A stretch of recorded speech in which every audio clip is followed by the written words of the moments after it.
Olá, eu sou o pastor Silvio Macri, pastor aposentado, membro da Igreja Batista do Aeroporto aqui em Itapiruna, e criei esse canal aqui no YouTube para transmitir mensagens da Palavra de Deus, mensagens de esperança, mensagens de consolo, de conforto, de encorajamento e também de instrução.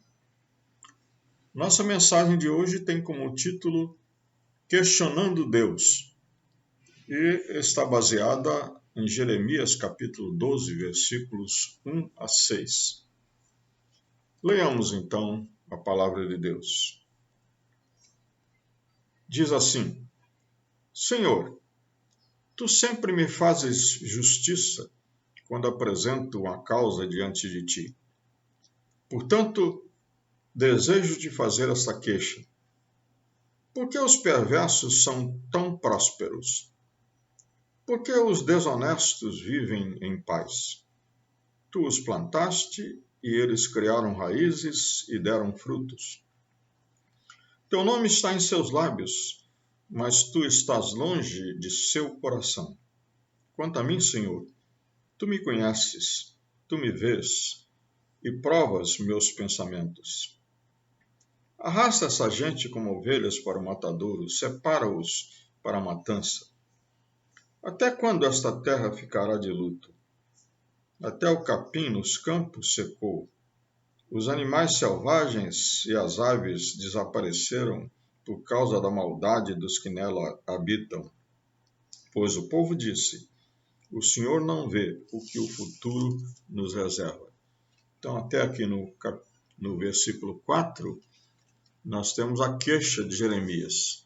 Nos versículos 5 e 6, que vamos ler em seguida, temos a resposta de Deus. Se correr com homens o deixa cansado, como poderá competir com cavalos?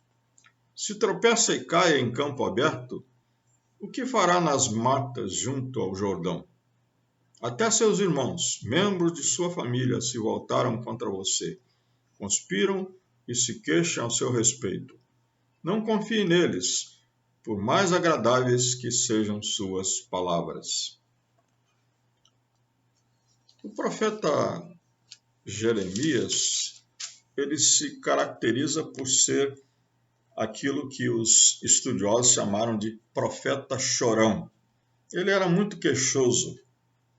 Na verdade, os outros profetas, eles têm, em alguns momentos, queixas contra Deus.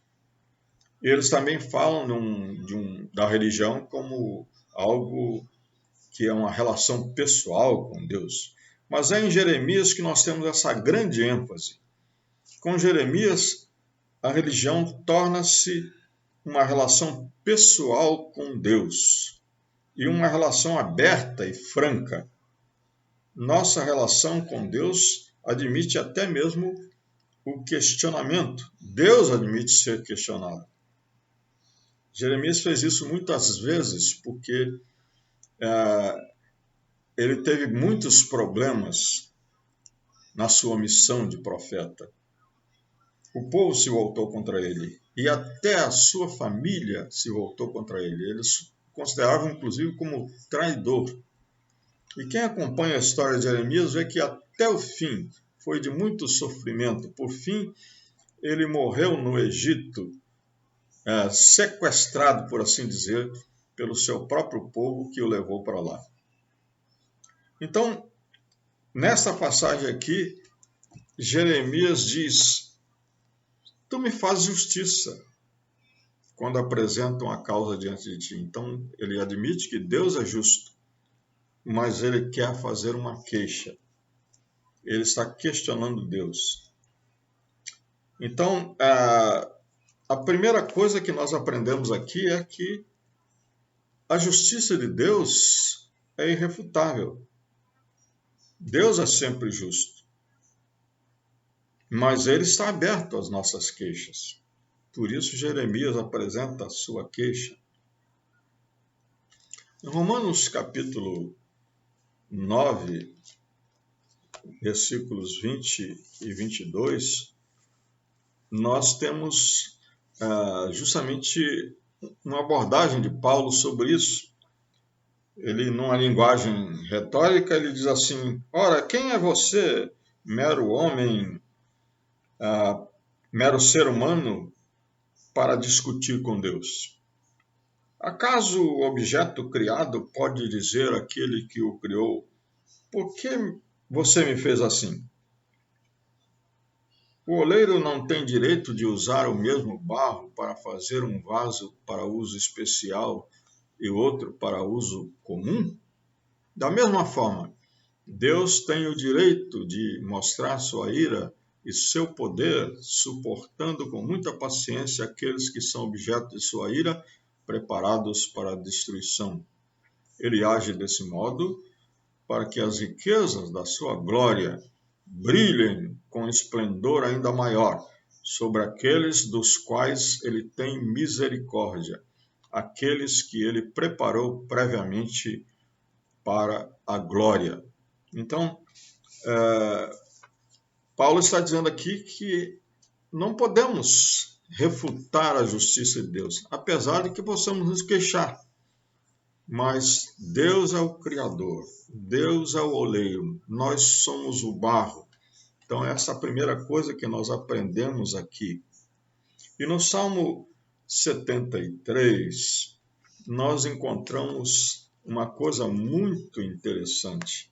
Um salmista se queixando de Deus também. Ele diz assim: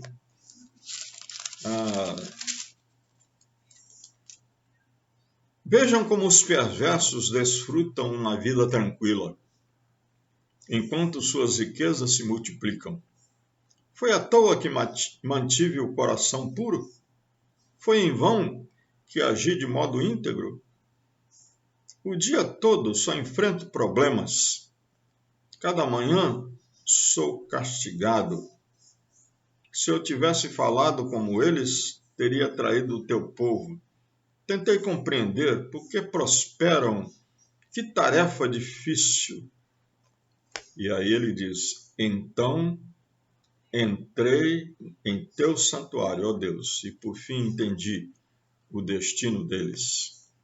E ele tinha começado o salmo dizendo assim: quase tropecei, pois meus pés escorregaram e quase caí.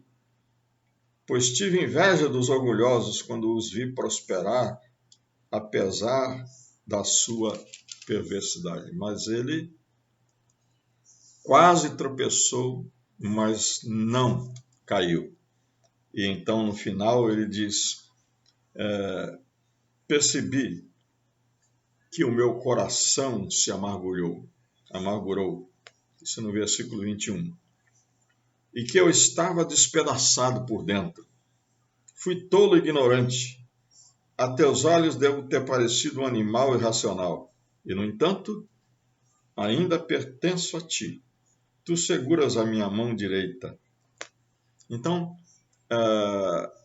o salmista, por fim, ele entende que a justiça de Deus é irrefutável.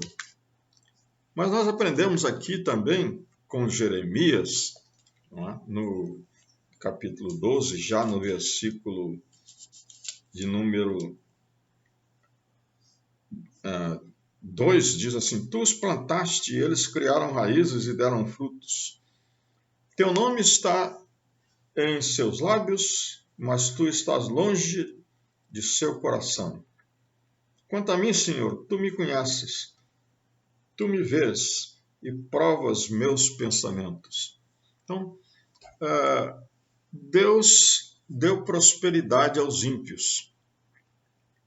Isso quer dizer que Deus continua sendo justo, pois, como nós vemos no Evangelho de Mateus, Deus, ele, para ser justo, ele tem que fazer com que o seu sol e a sua chuva caiam sobre os maus e os bons.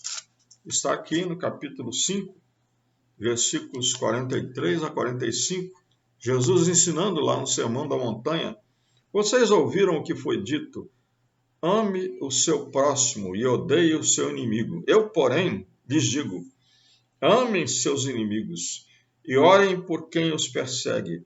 Desse modo vocês agirão como verdadeiros filhos de seu Pai que está no céu, pois ele dá a luz do sol, tanto a maus como a bons, e faz chover, tanto sobre justos como injustos. Então, Deus, o nosso Pai, de quem nós somos filhos, ele trata todos os seres humanos com igualdade.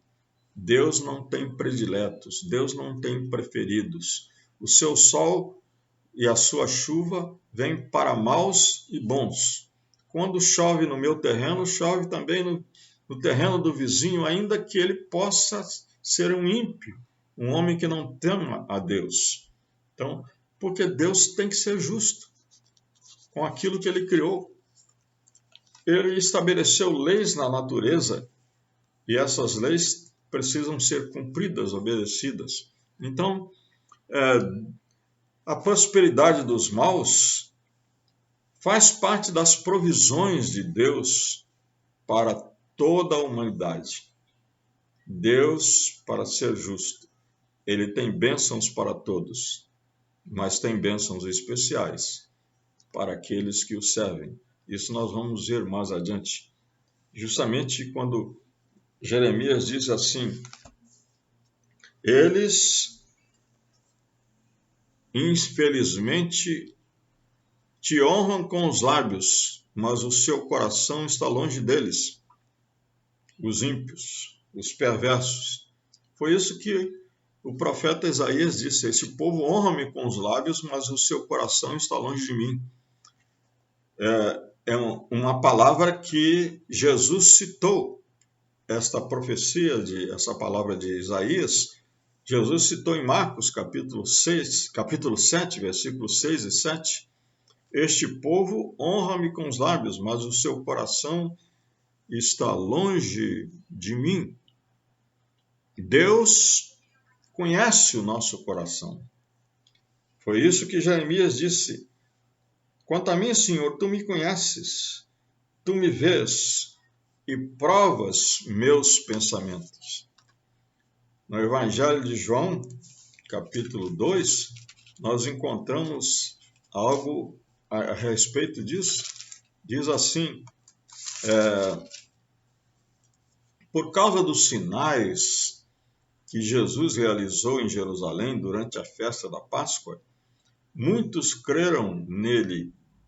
Jesus, porém, não confiava neles, pois conhecia a todos. Jesus conhece a todos.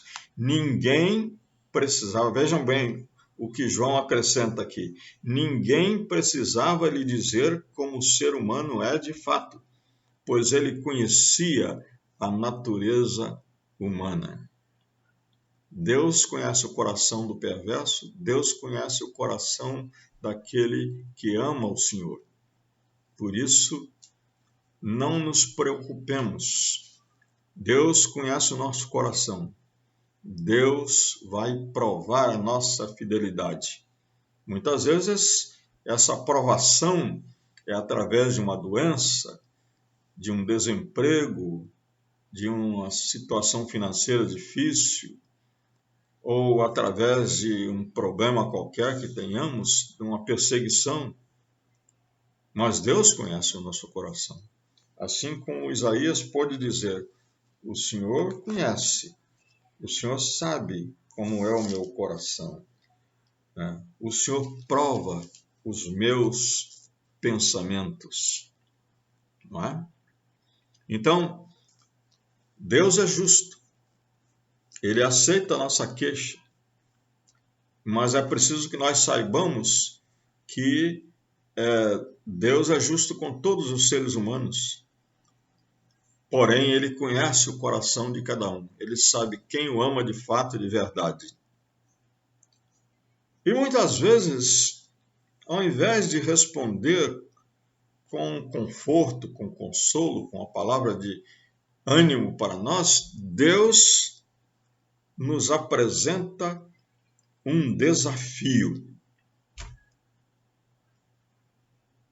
É o que Deus faz aqui com Jeremias.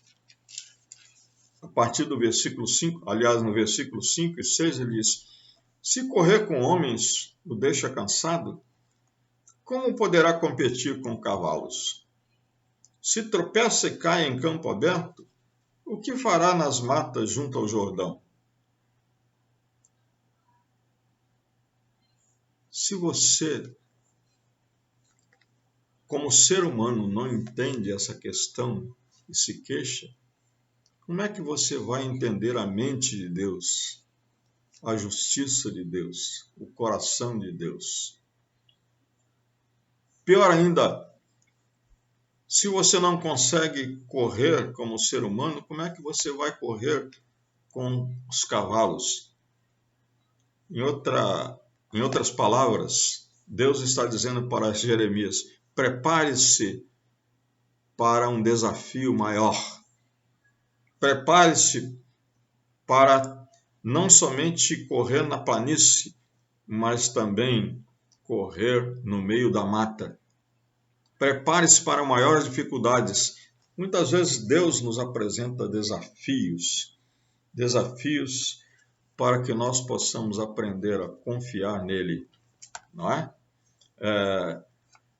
Então, é preciso confiar e saber que Deus é justo, que Ele cuidará de nós. O Salmo 73 que nós lemos, né, ele diz o seguinte, lá no final, o salmista reconhecendo que Deus cuidou dele, que Deus lhe respondeu quando ele foi ao seu templo, quando ele procurou a resposta em Deus, diz assim: tu me guias com teu conselho e me conduzes a um destino glorioso. Quem mais tenho eu no céu, senão a ti? Eu te desejo mais do que a qualquer coisa na terra. Minha saúde pode acabar e meu espírito fraquejar, mas Deus continua sendo a força de meu coração. Ele é a minha possessão para sempre. E o profeta Abacuque, depois de se queixar muito a Deus, ele ouve uma resposta de Deus e ele, finalmente, ele se convence da justiça de Deus. E ele diz assim: ainda que a figueira não floresça, no final, os últimos versículos da profecia, ainda que a figueira não floresça e não haja fruto nas videiras, ainda que a colheita de azeitonas não dê em nada, e os campos fiquem vazios e improdutivos, ainda que os rebanhos morram nos campos e os currais fiquem vazios, mesmo assim, me alegrarei no Senhor, exultarei no Deus da minha salvação. O Senhor soberano é minha força. Ele torna meus pés firmes como os da corça, para que eu possa andar em lugares altos. Deus está preparando lugares altos para você andar. Que Deus abençoe.